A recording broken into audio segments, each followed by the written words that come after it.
This podcast is sponsored by nobody. Hey dudes, welcome to Splat from the Past, the only 80s themed horror sci-fi show where things can get totally radical. Now today I am so excited because I will be talking to an actress I've been wanting to talk to for a very long time, Janice Lynde. Yes, the gorgeous, talented actress, singer, pianist. Oh my God, she played the gorgeous but deadly villainess Alma in the 1980 horror cult classic Beyond Evil, celebrating its 45th anniversary. She'll be my second guest for a minute. I had Linda Day George on years ago, and now I'm going to have the woman with the green laser eyes herself come on here, and I've been waiting a long time to get her on. And oh my God, she guest starred on so many great sitcoms back in the day too. Everything from The Odd Couple to Night Court to Family Ties, Sledge Hammer. That's my earliest memory of her. Who's the Boss? She was in Doing Time on Maple Drive. She did 3 episodes of Barnaby Jones, and she's done Broadway, and she's done just so much great work. She's done soap operas, The Young and the Restless, One Life to Live, and so many others, and it's going to be great to have her on today. Halloween October's cooking already. Also, I have to face reality here. You know, there's only 3 episodes left of WTF with Mark Maron, and God, the last episode is Monday, October 13th. I'm anticipating who the final guests are going to be and what the last episode is going to be. All I know is my Mondays and Thursdays will never be the same again. The last 10 years of hearing Marin on Monday and Thursdays have taken my life in another direction, and those days are coming to an end. What will I listen to first thing when I wake up Monday and Thursday, huh? I guess I could switch Ian Talks Comedy to Mondays instead of Tuesdays. So yeah, here is my interview with Janice Lynde.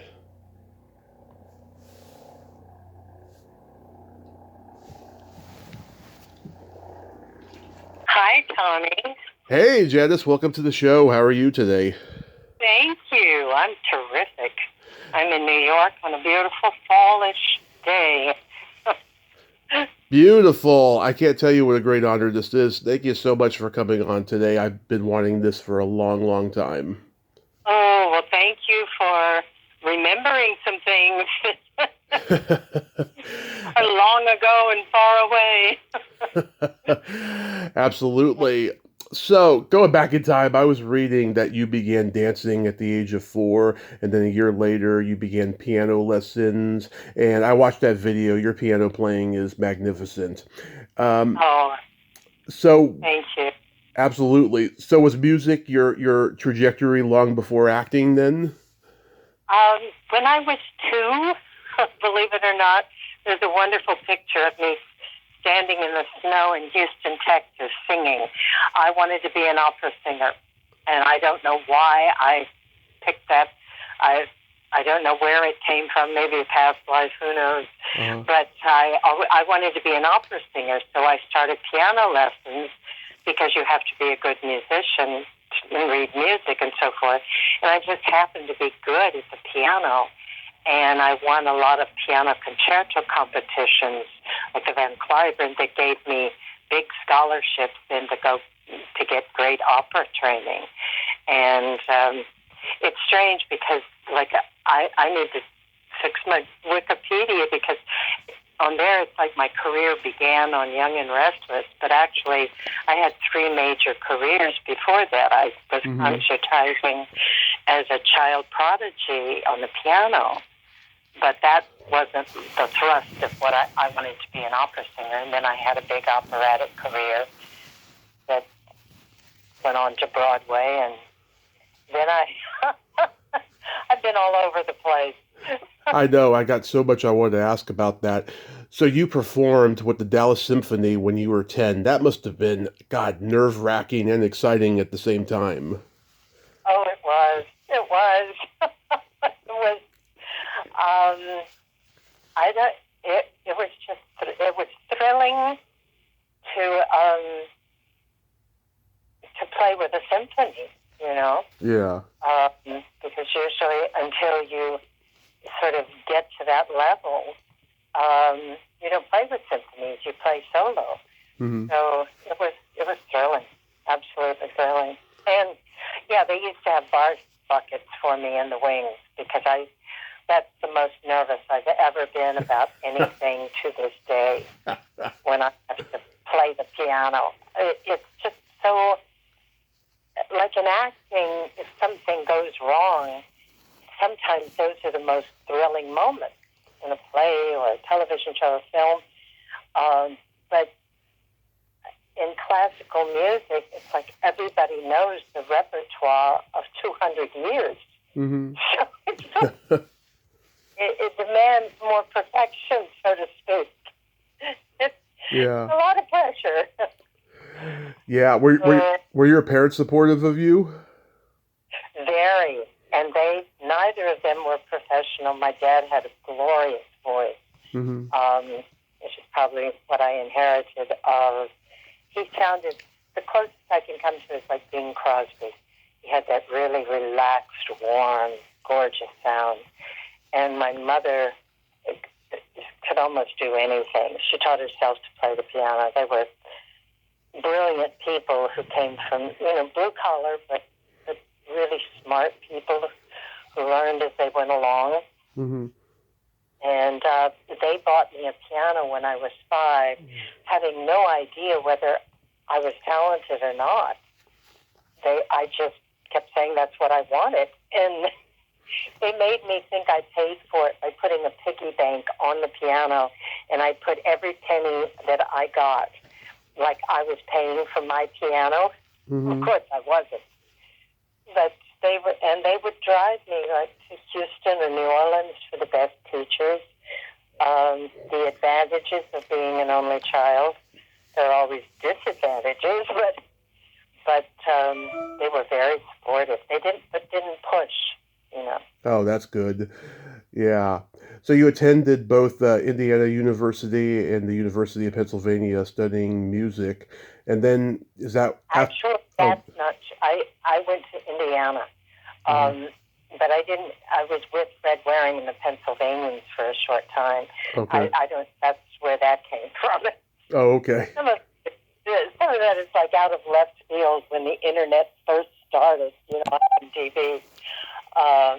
I had scholarships to Juilliard and to Oberlin, they were both music conservatories, and I chose IU because they had an opera company like the Metropolitan Opera in New York City, and that's why I chose so I could start performing right away. And when you get to New York, is that when the acting bug bit you? Well, I always approached everything from acting. But when I came to New York on a Metropolitan Opera scholarship, and I was in the Metropolitan Opera touring company that I got from being at Indiana University. It's like I said, it's like I got to the Met faster than if I'd gone to Juilliard for 4 years and it was just across the street. Yeah. Juilliard is right across the street from Lincoln Center. So by going to Indiana, I really got to New York faster. I never graduated from college. But that's kind of how that happened. Did you study with any of the famous acting teachers in New York? Oh, yes. I was accepted at the Actors Studio, Lee Strasberg, because when I was on Met Scholarship, they were teaching acting at the Metropolitan Opera, and I went, I think I'm going to go to a real acting teacher. Not that they weren't, but there were opera singers teaching acting, and I just thought, why not go to the source? And then I got accepted at the Actors Studio, so I studied with Lee Strasberg, and started there, and then actually studied with a lot of the famous teachers in New York and in L.A. Like Joe Papp, Uta Hagen, people like that? Yeah, my first off-Broadway play, when I first got to New York, I worked with Papp, the New York Shakespeare Festival, and I just took everything off of my resume and said I was studying at the Actors Studio. Mm-hmm. Because if they'd seen all the opera that I had done, I had already made my debut in Rome Opera and La Scala in Italy, and I knew that they would never see me as an actress if they saw my music credits. So I just took everything off and said, I'm in New York, I'm studying at the Actors Studio, and that was it. But the scenes that I had worked on in Lee's class, and that's how I did that first show down there called Sambo. I was sort of the token Caucasian in the show. Did you have any classmates we would know? I'm trying to think, who was it? Jenny O'Hara was in that show. Nice. Funny, I just went to a class yesterday and ran into Michael Nouri. Oh, wow. Yes, on my first television special after Young and Restless. It was just fun. You know, I haven't seen him for 40 years, probably. Wow. But, yeah, there was a lot of class. Not so much from, well, Joanna Merlin was in that class. She was kind of she's a decade older, I think, and she was kind of the star of that class when I was studying with Lee Strasberg. But I also studied with Uta Hagen, and then I studied the Meisner method at one point because I wanted different points of view. Yeah. But I mean, I don't say it to very many people. I never say a method. But even as a child at the piano, I would do what they call sense memory, like remember the smell of like my grandmother's bread baking in the oven with butter drooling on it, you know. Yeah. I would do that when I play Mozart because it was happy, you know. Mm-hmm. So I was that was a natural thing, which it was natural. A lot of actors work that way, but they don't put a name on it. Right. And when I teach my classes, I however anybody works is okay because there are many roads to performance, you know. Yeah. But I'm lucky. I mean, well, I'm old. Elderly, shall we say. But I did study straight from, you know, a lot of those teachers of that era right from their mouth as opposed to watered down with the devotees along the way. Yeah, it was a much smaller community then. There was no internet. Everybody knew each other. Everybody pretty much hung out. They would go to like Catch a Rising Star or CBGB or any of the clubs around New York, and there was just a real community thing then. Don't tell Mama. Yeah. I lasted for one night as a waitress. Where? I think it was Don't Tell Mama. Oh, okay. I know. Fortunately, I had so many skills when I got to New York. I started getting work right away. But I was very, very lucky, and also prepared. You know, kind of. I've been studying all my life. You know. Mm-hmm. So, that night, some guy made a lewd remark, and I poured a drink over his head. And, you know, that was that. Yeah. The end of my waitress career. So your first Broadway show was Applause? No, the very first one was The Me Nobody Knows. Mm-hmm. It's not a well-known show, but it was a wonderful show. I think it won the Tony that year. It was about, it had been made into a musical. The Me Nobody Knows? The Me Nobody Knows. Yeah. And it was a book of letters from kids in inner city. Mm-hmm.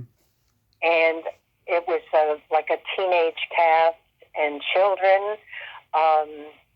Ralph Carter was in it, who was on, was it Good Times? Yeah. The Norman Lear show. There were a lot of kids in it, and it was the only time I ever played a teenager. And I was the suicidal. I had a great song.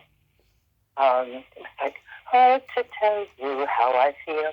Lord, this life is so unreal. Life is it's a hard thing to get to, but harder still to leave. Yeah. It was a very poignant song because she was suicidal. But there were all these stories of teenage kids in the inner city, and the music was sensational. Hattie Winston was in it. I don't know if you know. Oh, yeah, of course. Yeah, Hattie. Ralph Carter. I don't know. I have to look at a lot of people. I know Damon Evans, whom I'm still in touch with a bit, sort of on Facebook. And I used to run into Ralph all the time when I was doing Young and Restless because they taped right next door at CBS TV City. And there were glorious times then, you know. Yeah. That was my first Broadway show, and then I was only in it for a very short time. And I gave my notice, and that's when I got applause. Were you there with Beverly Bremmers? I replaced her. Okay, because I talked to her last year, and I know she was in it with Irene Cara. Yeah. And it started off Broadway, and then they moved, and I replaced her shortly after they opened. I think she left shortly after the opening. And Juan Carlo Esposito, he was in it as well, and he's and he's had a big career since then, of course. So when you did Applause, Ann Baxter was in that. Did you get any good advice from her? Did she mentor you in any way? She was wonderful. It was a long. I was so happy that came back to me because originally they wanted the creative team wanted me with Bacall, and Bacall had cast approval and wouldn't let me do it. she nixed me. And then it had a whole saga on the road of people. But then, as I said, it came back to me, and I replaced it when Ann Baxter went in. And she was so wonderful. She was a real actor's actor. It was like an example when we were when we were still in rehearsal before, we went into the show, the costumer came to me and said, well, do you want high heels or little heels or flats, or what do you want? And I said, well, I think I should be in flats because Anne was like 5'3" and I'm 5'7". And she said, darling, you leave it up to me. You do what you look best in. Then I won't have to act. How intimidating you are. And I went, oh my God, Annie.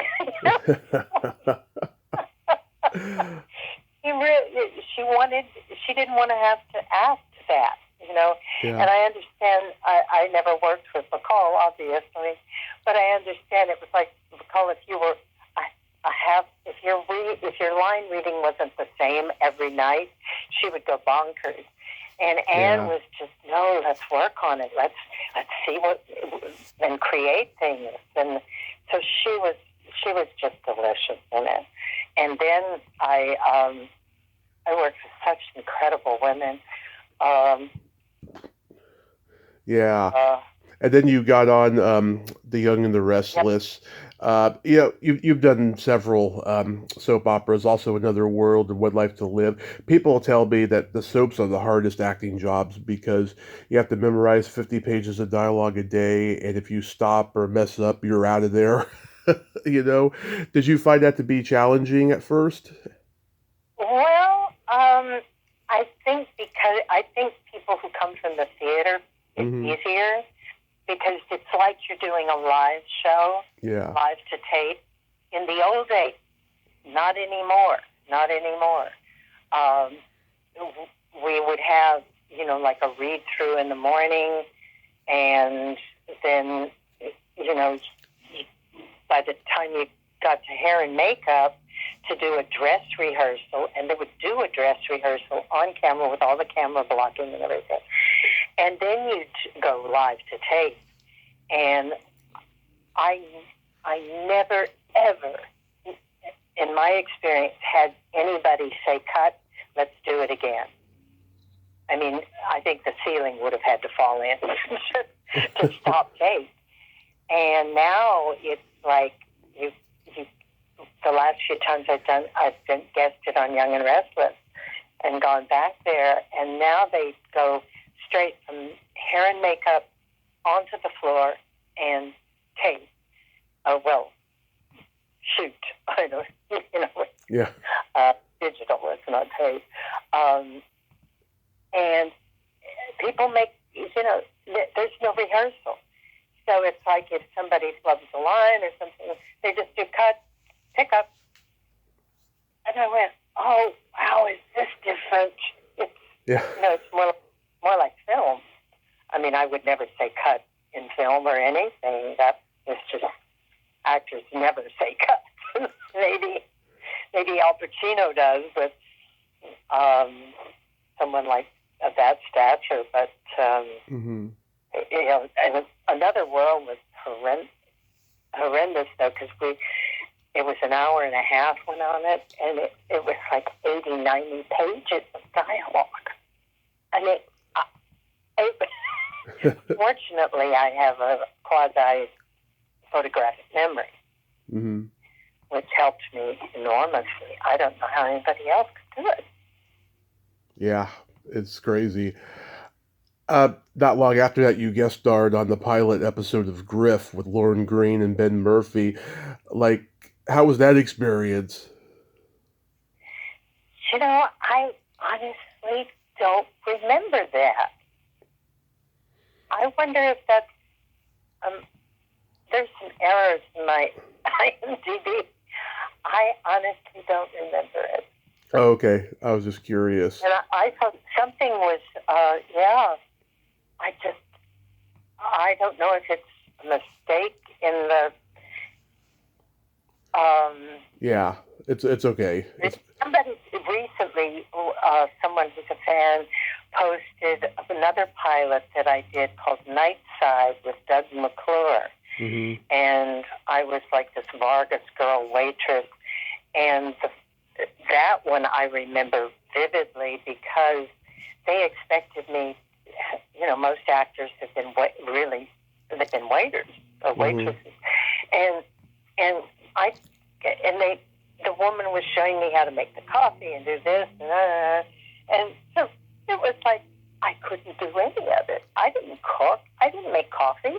And I was such a klutz that I thought they're going to fire me because I'm probably one of the few actresses who never waited tables, And finally, they rewrote it that all the Nightside. It was a all-night diner where the firemen and police and all the night workers, hospital people, would come into the diner, and they came in because I was so beautiful, and I was charming, but I didn't actually wait on the tables. I didn't have to carry food or coffee because I couldn't carry a cup of coffee. Thank God the writers did it because otherwise I would have been fired. Yeah. But it didn't. We thought that it was Universal, and we thought that would sell. And there's some pictures of it on the internet that somebody just posted. And but I don't remember. What was the name of the one with Lauren Green? It was called Griff, and it's got him, Ben Murphy, Vic Tayback, and Lou Antonio wrote that pilot, and Larry Cohen created the show.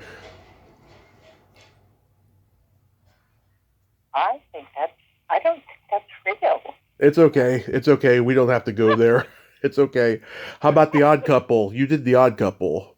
Oh, that was a dream job.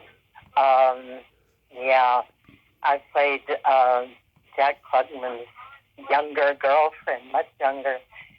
And I remember I met him at a gathering after my friend who up New York City Outdoor was in L.A. Mm-hmm. At the time I was on Young and Restless. And Jack came, and I met him that night. And the next day I got a call. Was I available for such and such to play Jack's girlfriend? So we hit it off because we were passionate about acting. It was like that's all we ever talked about. And I did many plays with him and Tony Randall afterwards. But it was so thrilling. And I had never done a comedy before, four-camera comedy. Yeah. I'd only done comedy on stage. And I was terrified. And someone had told me that they said, oh, well, if you make it past the second day, Tony's really tough. And I went, oh, okay. But Tony, we just all clicked. There was that chemistry. And we were friends for a lifetime. In every play, or I did other series with both of them. And oh, yeah, you did Quincy. You did Quincy with Jack. Yeah. Yeah. And I did that Love Sydney with Tony, where he was a gay man. Oh, yeah. I was the vamp trying to seduce him. But the thing was that I don't know why, it was just so wonderful. And I was in the last 2 seasons of Odd Couple. And it was a lifetime of friendship, mm-hmm. and artists.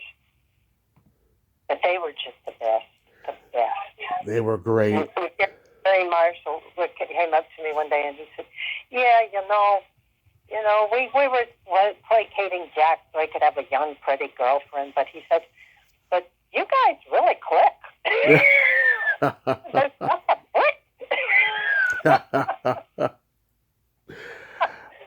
Yeah, I'm glad there's a click.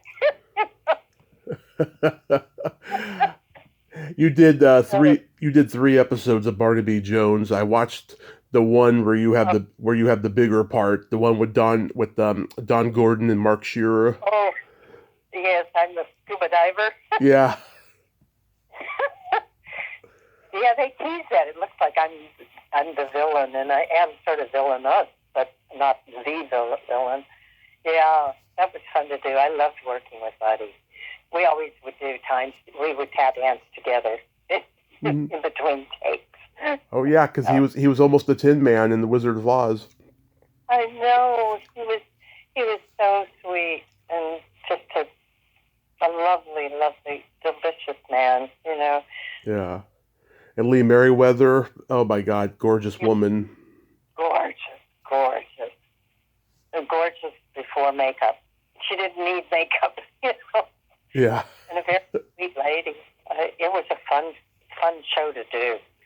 And at that time, it was such a wonderful thing that I don't think exists anymore. It was the Quinn Martin show. Right. The producer, Quinn Martin.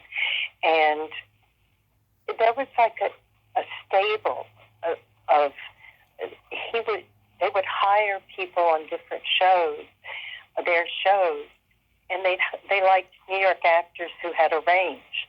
So it's like one of, I think the first one, I was this crying kind of Ingmar Bergman kind of wife whose husband had left her for something. Mm-hmm. And then another one, I was like a mob boss's girlfriend in a bikini.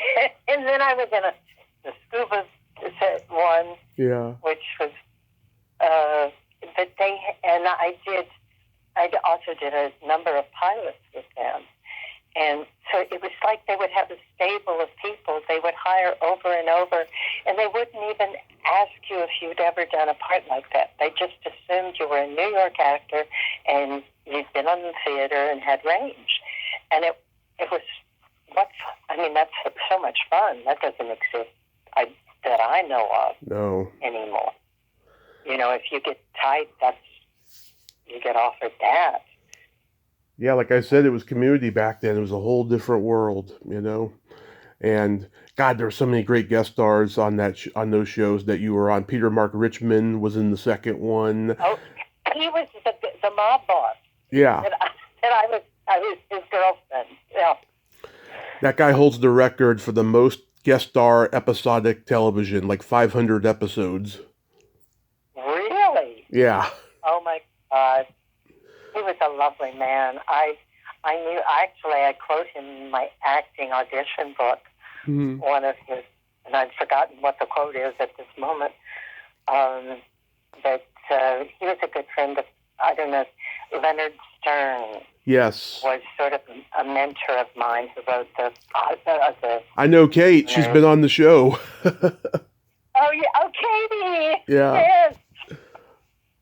Yeah. He sort of mentored me, and their family embraced me when I went to L.A. And he hired me to do a number of jobs. Sledge Hammer, he was a consultant on. And, oh, yes. And he directed something. Oh, God, what was that? With Robert Wool and Eric Idle.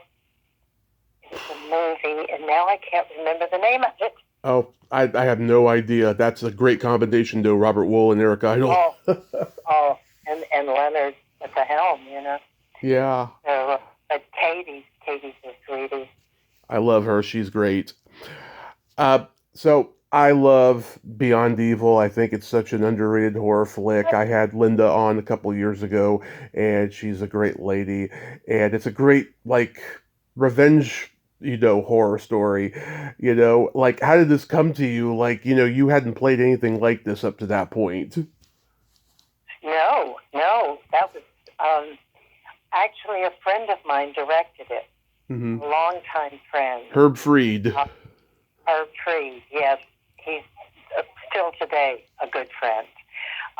He's directed a lot of movies I love, like Graduation Day and Tomboy. Right. Mm-hmm. Yeah.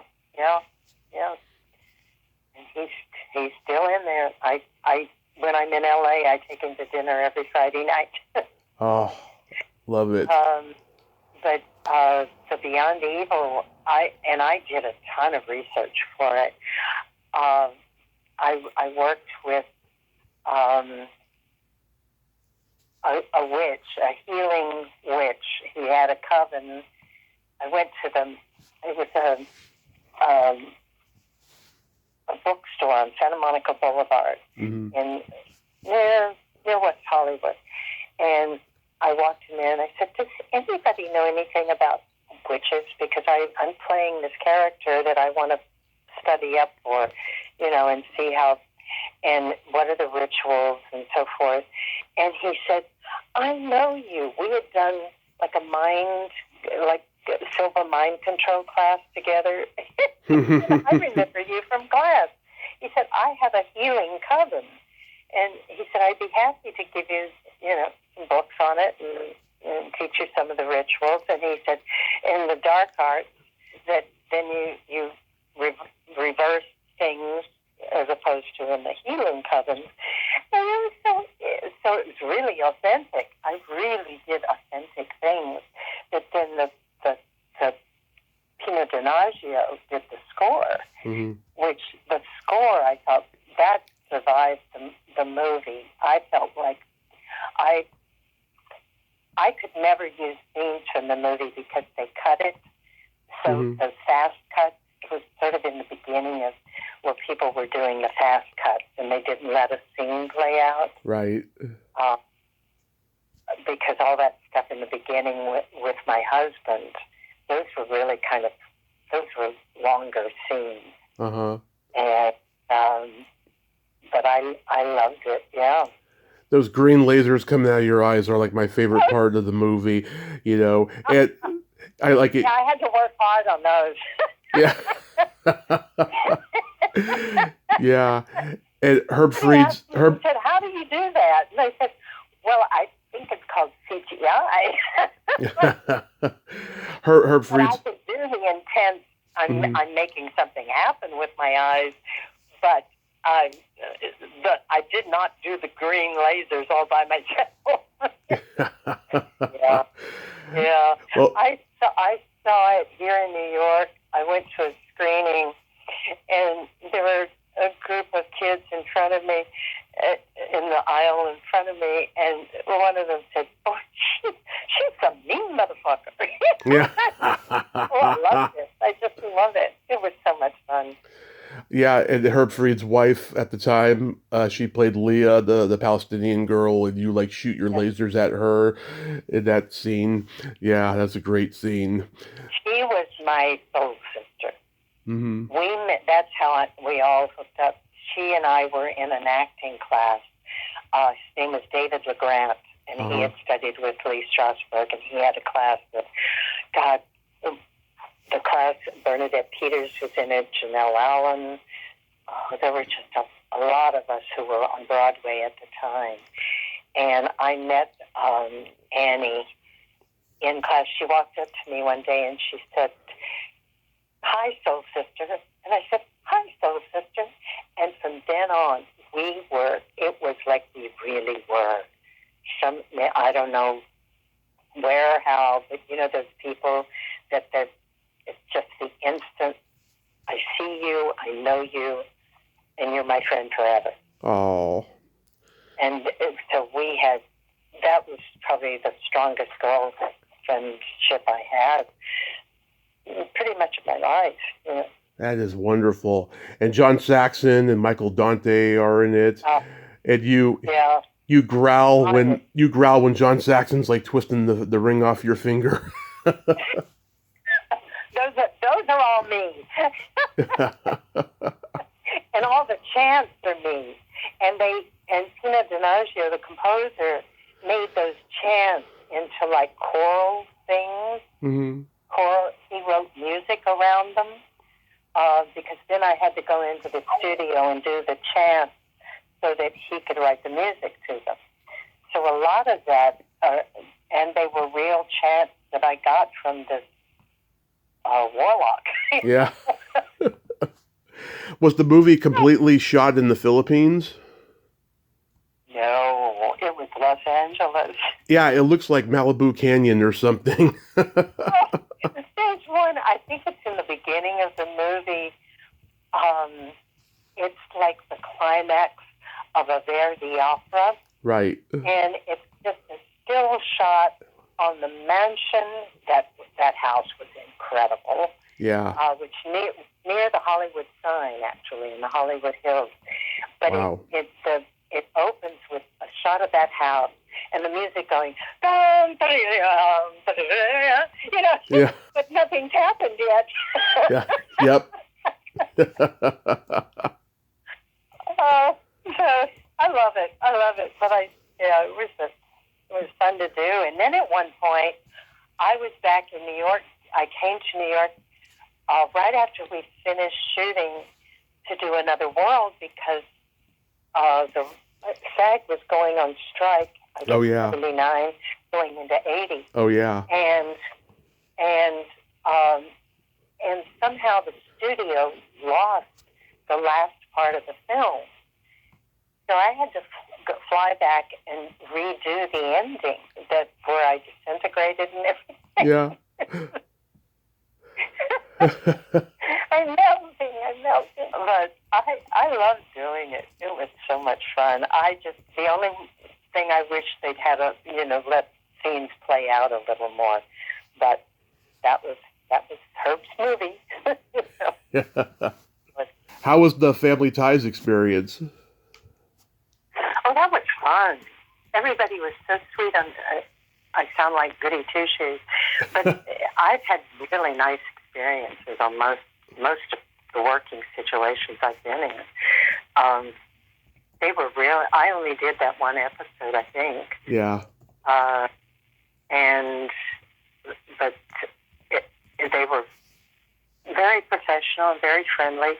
The thing that's so great about the old way of doing sitcoms was that you had a week together and rehearsals all day until the taping on, two tapings usually on a Friday night.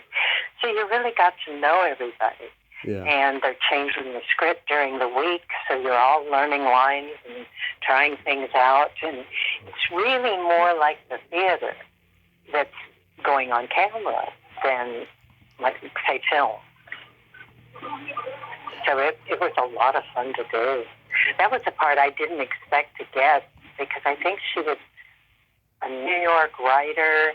Yeah. And I always felt sort of one of those sort of New York intellectual women that wear all black, short. You know, I just pictured her differently. Mm-hmm. But I was so glad they chose me. You know. Yeah.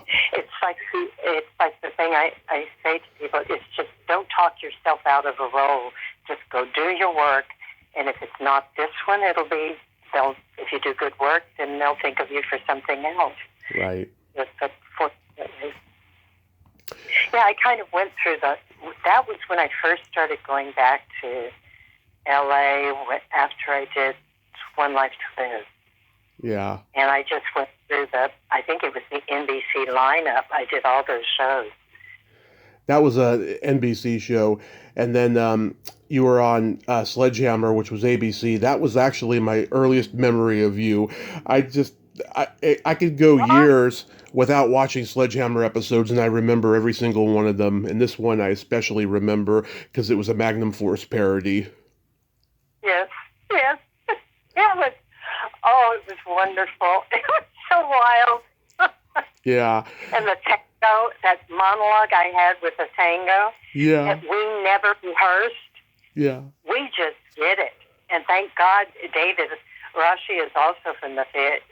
Well, sounds like they're wonderful people who aren't from the theater. Yeah. You know. He's Second City and Bill Esper trained.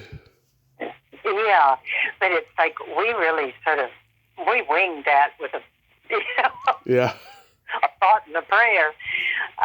But I loved doing it. That was the first time I did, like, I lowered my voice and everything, one of those sort of vamp kind of, and it was a delicate balance of being really somebody with the NRA, and also, you know, commanding, but then kind of sexy, but not playing the sexy so much. Yeah. I love that role. And Alan Spencer, a genius. That's where I met Leonard Stern is responsible for me getting that. Oh, nice. Because he was a consultant on it. Mm-hmm. And brought me in for it. And that's one of the few times they applauded and gave me the job on the spot. Wow. Wow. Because Alan knew my work from Young and Restless and the daytime musical special. Do you still have that pointy nipple bulletproof vest? Or that have the sweater. Or that swimsuit. Sweater where I take my hair down and sort of am trying to seduce him into our vigilante group. Yep. Oh, I love that you love that show. I think they're doing I think I saw that Alan was going to do a anniversary. It's an anniversary, I think, or something. 26, yeah. And that was 86, I think. Yeah, 86. Yeah, it's when I first started going back to L.A. Yeah. You punch him before you're booked, and the captain, he's got the smile on his face because he enjoyed seeing Hammer get punched. That was great. I had Harrison on earlier this year. He's a great guy. Oh, God. Wonderful.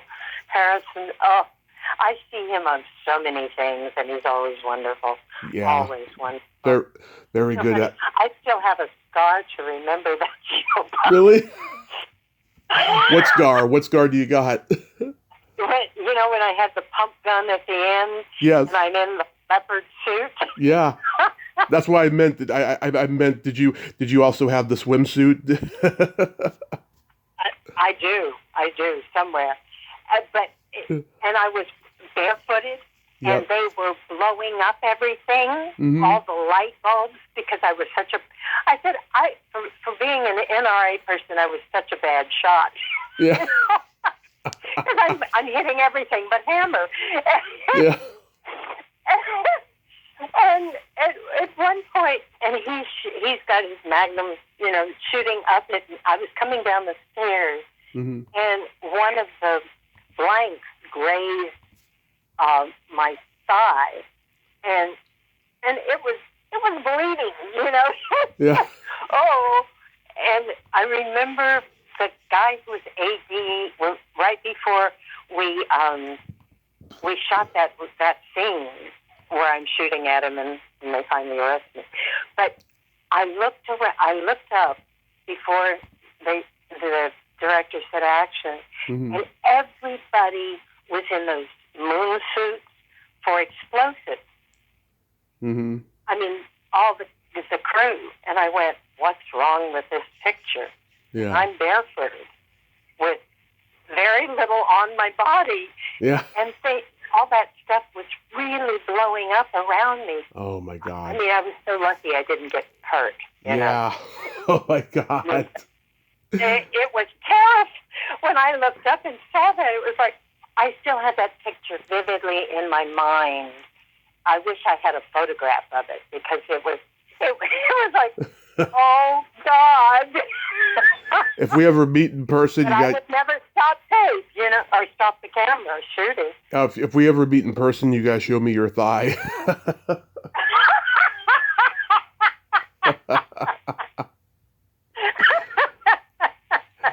Oh boy. Stories. How? But I love that part. I love that show. That was a Alan great episode. was brilliant to write that show. Yeah, every day he's posting Big stuff. fan. Every day he's posting stuff on Facebook. That's just hilarious. Such a funny man. Another great funny show you were on was Night Court. I love that too. That working with John Larroquette is he's a dream. I mean, it's like a love fest. It's just all of my favorite people I've ever worked with. Yeah. And I've been very fortunate. Yeah, very fortunate to work with them all. John was so funny and Yep. he was so professional, and I loved that it was a turn on his character was because he was the womanizer, but then suddenly he's in the same boat. And Elaine Boozler is the blind girl. yes, she was wonderful. The things she said. Yeah. She was so mean-spirited. Not Elaine, but the character. Yeah. I remember that was a really hard role. I had just done a move, and I remember I was so tired on it. And the director, when I auditioned for it, he said, "We don't want a seduction, Mm-hmm. but we want her to have the authority that she gets what she wants." And I thought, oh man, that was sort of my year of the woman seducing everybody. Mm-hmm. And which was kind of new for me. I didn't do before that. I did more, the person who's insane but has a nervous breakdown, but is really, I don't know. It was a different era of that I'd grown into, and I thought, boy, that was a hard balance. Yeah. So that you were a professional woman in control who had the power, and which wasn't that common in the 80s. That was just a new thing that was happening, where women were becoming CEOs and Mm-hmm. running companies or whatever. And so it was such fun. But John was such fun to work with. That monologue he has at the end. Yeah. You remember it? Yep. God, he's hilarious. The writing was hilarious. Him doing it was brilliant. He won 2 Emmys for a reason, because he's that brilliant. He really is. Seemingly effortless. Yeah. I remember when you played Leslie Nielsen's secretary on Who's the Boss, Uh, and everybody tells me Leslie Nielsen had that fart button that he kept pushing. Did he have it there? no, he didn't. Wow, that's a first. He was always carrying a fart button and pressing it over and over again just to mess with people. Oh, no, he was very charming. Yeah, we kind of had no, I mean, we didn't date, but I was down on actors at the time, but otherwise I would have wanted to date him. Yeah. He was terrific and funny, but no, he wasn't pushing any part button, at least, and again, we were all together for a week before we got it. You know, I love the sitcom format that we did in those days, because you just got to know people, you know, hang with them. You had brown teased the 80s hair, and you looked really, really adorable. I saw it. One night, 2 weeks ago, I think, the night before I came to New York, I turned on late night TV, and there I was, and I went, "Oh my God! Why didn't somebody smash my hair down? There's so much hair." It really dates it. But yeah, it was really lovely. So last year I talked to Cindy Pickett, and I brought up the question about sex, the ABC After School special that both of you did, and I met Cindy back in June at the Hollywood show, and she is just an awesome, lovely person, and she gave me a kiss, and that was one of the biggest thrills of my life. What was it like working with Cindy? She is such a generous actress. It was like there was something, I don't know, she actually helped me with something. When we were doing it, she said, "Needs a gesture at the end of that scene." And that's all she said. And later I said, "Thank you." Because she was actually more experienced on film than I was. Because my chops were, you know, from the theater, and more so than film technique. And Tom Skerritt was wonderful to work with too. But she was so generous and caring, and I so admire her. She's really living the artist's life. Her photography is extraordinary, and she's amazing. She is very amazing. I admire deeply, you know. And then doing time on Maple Drive, I remember when that first aired, that was like Fox's most highly acclaimed and probably highest rated TV movie. Was it really? Yeah, because I did a series on Fox that didn't last very long, but that's a whole other story. But doing time on Maple Drive, it was like, when I first took it, and I thought, oh, Ken Owen's directing, and look at all the people in it.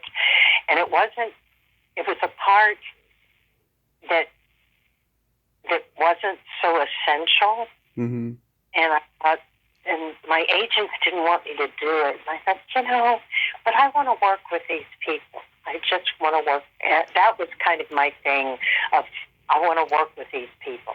Sometimes my agent said, yeah, but it's not the lead, you know, or whatever. Yeah. But I still want to work with these people. And did you see it? Did you ever see it? I've seen it many, many times. Yeah, I couldn't avoid it after 1992. It was always rerunning on like HBO or something. It was strange. HBO picked up a lot of made-for-TV movies, especially from Fox in the 90s, and that was one that they would just rerun over and over again. Yeah. I only saw it once, James Sicking. I mean, they were wonderful actors. Billy McNamara, I've had him on. He's a sweet guy. Yeah. And I remember Ken Olin, we rehearsed that.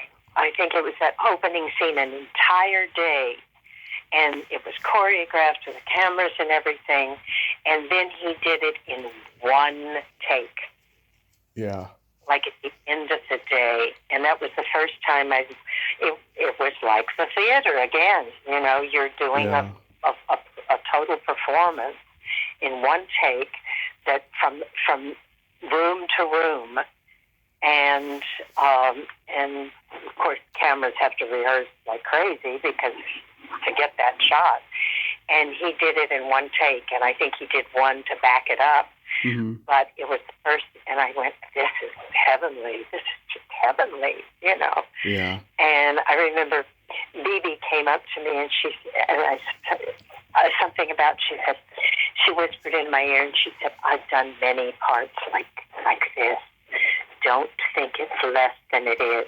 Yeah. It was sweet. It was. I don't know if it looked like I was pitiful or what. I don't know. I think partially the reason why it reran a lot was because of Jim Carrey, because he became super famous. Oh, yes. And he was so good in it.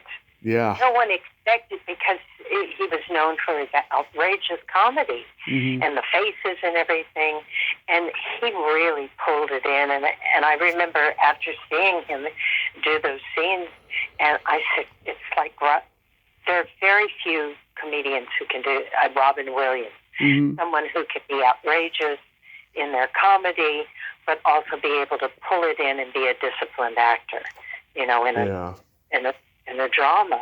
And he was extraordinary. I thought it was an extraordinary movie. I'm very proud to have been even a little part of it. It's fantastic. It sure is. So I remember that dress I was wearing and went, "Oh, this is like my grandmother dress." No, you look great in it. You look great. Well, I was never vain about. It was like I just wanted to be the character. You know, so, but it was like my grandmother dress. So what do you got going on? What do you got going on these days? You mentioned before you're teaching. Is that all you're doing mostly? No, I'm mostly doing voiceover work. Okay. I just narrated a documentary about Edgar Allan Poe. I think it's going to be on I'm not sure whether it's on the History Channel or something else. I may have it mixed up. It's funny, voiceover, I so often don't know what it's for. I just do it, but I narrated the entire thing, and they wanted someone with a very dramatic voice who could do the poetry of Edgar Allan Poe in a sort of dramatic way. So it was a really fun gig. And then I just got an animated pilot that I'm doing. So, yeah, and looking for the next thing. I did a play. I've done a lot of theater. I haven't been on camera that much. I don't know if it's age or the business or whatever, but all of the above. But I did a play in Palm Springs last year. You may know Judith Chapman. Doesn't ring a bell. She was Gloria on Young and Restless. Very grand kind of character. She's beautiful. But she directed a play in Palm Springs that they call it the Desert Theater League, and I just got nominated for that play for Best Lead Actress. The awards are on at the end of October. Nice. So I've been doing a lot of theater and mostly voiceover. I would love. There's a film a friend of mine one of my students is doing, and I'm hoping he gets a green light because he's written something for me. That's kind of how these days. Yeah. It's like I didn't realize I was hiring people. I was teaching people who could hire me. You know? Right. Yeah. Yeah. Do you get satisfaction teaching? I never thought of it, but that's been kind of fun, you know. Yeah. Because they want me on the set for security, you know. Yeah. You know me. Do you get satisfaction teaching that you don't get when you're acting? To me, it's all of a whole of being an artist, because there's something I think that's very high spirit about teaching the things you know, and because some people just, they do it, but they don't know how to give technique to someone. Mm-hmm. And then they find their own voice. I never tell somebody how to do something. I tell them what efforts to make. But I find it very fulfilling. It's like I said, it's like gardening. It's all your little flowers are blooming. Mm-hmm. Not little flowers. Some of them are middle-aged, you know. Yeah. But I love that. I really love it. And it makes me better at what I do because it keeps me my own technique and craft, because it to me, acting is like a sport. Right. And you've got to stay in shape. You can't lie by the pool and think you're getting better, and unless you've been overworked and you're taking a break. But I feel like I'm a whole artist doing it. I've seen some Sondheim talk about that too, and I love how he talks about teaching, that he thought it was so important. Mm-hmm. That is just wonderful. Real quick, we got to play my secret silly game. This is a series of silly slumber party questions. It's not win or lose. It's not win or lose. It's just pure fun. And how the game works is I ask you the question, you answer it, then you ask me that exact same question, I answer it, and feel free to comment on the answers because they might be funny. Okay. Janice, are you ticklish? Yes, highly. Are you ticklish? Yes, very ticklish. Is your belly button an innie or an outie? It's an innie. What is yours? It is also an innie. What color are your toenails painted? Oh, pink. Shocking pink. Love it. What are yours painted? They are light purple. Oh, cool. Yes. What would you say is your best personality trait?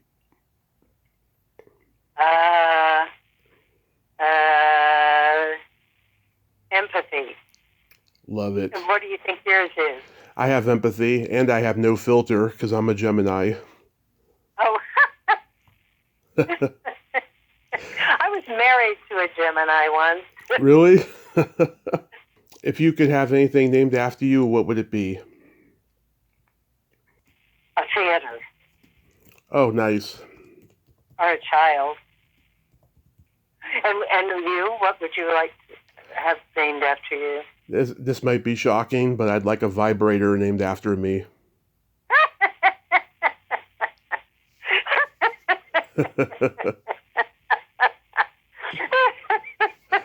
Oh, God. I'd call it the Tommy Chatsy. Oh, how lovely. That's great. That's great. What's your humor. Thank you. What's your guilty pleasure? Saturated fat. Love it. Butter. And what's your guilty pleasure? Eating pizza and watching a raunchy sex comedy movie. Oh, great. And then my favorite question, is there a stinky smell that just makes you gag? Skunkweed. Oh, that's awful. Which is all over New York right now. What's your least favorite smell? Either farts or feet.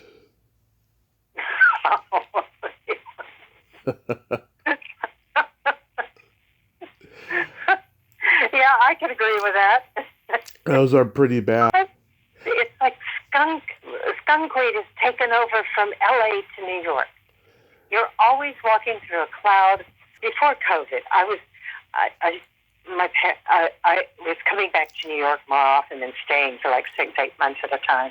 Mm-hmm. And I'm walking down the street, and I said to my friend, I said, when did the skunks come to Manhattan? I have never smelled skunks in Manhattan before, maybe in Central Park, but on 45th Street, 9th or 8th, in the theater district, and he said, Janice, it's skunkweed. And I said, well, skunkweed? He said, like marijuana. And I said, but why would you smoke something that smells like a skunk? Yeah. It's horrible. And he said, I don't know, because he didn't smoke it. But I don't get it. I don't either. I could stand the smell of marijuana, but skunk weed? And sometimes my hallways in L.A., the whole hallways, I don't know who's doing that, but it's like we're not supposed to be doing it there, but it's just a little branch. I love your question. Thank you. I have a couple jokes to end this on. What do you call a boy that doesn't masturbate? A robot.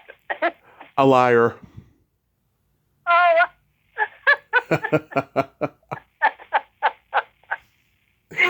What kind of meat does a priest eat on Friday? I don't know what. None. Oh. I started to say fish. Yeah. That's everyone's guess. Fish is always everyone's guess. Yeah, because I don't know if you grew up in I grew up in Louisiana with all the Catholics. Yep, I'm Catholic. Yeah, no fish on Friday. Where did you grow up? I grew up San Mateo, California. Oh, so it was countrywide. I thought it was just Louisiana. No, it's everywhere.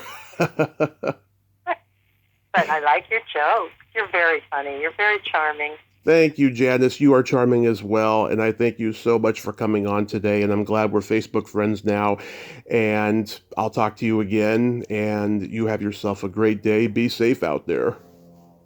You too. Okay, darling. Okay. Have a great day. You too. Bye-bye. Bye. It was fun. Well, there you have it. Janice Lynde, ain't she a sweetheart? Oh my God, I love her laugh. I love her energy. And she is just so fabulous. I'm so glad that we could talk today and have that fun together. One thing I forgot to mention, I just realized, is that she was on Tattletales, the game show, and she was on with Bill and Samantha Macy. And Samantha's going to be coming back on the podcast soon. And I'll ask her about that, and I'll just ask Janice in private about Tattletales. Well, until next time, this is Tommy Throwback Kovac saying, there's no shame in living in the past because the present sucks. Later, dudes!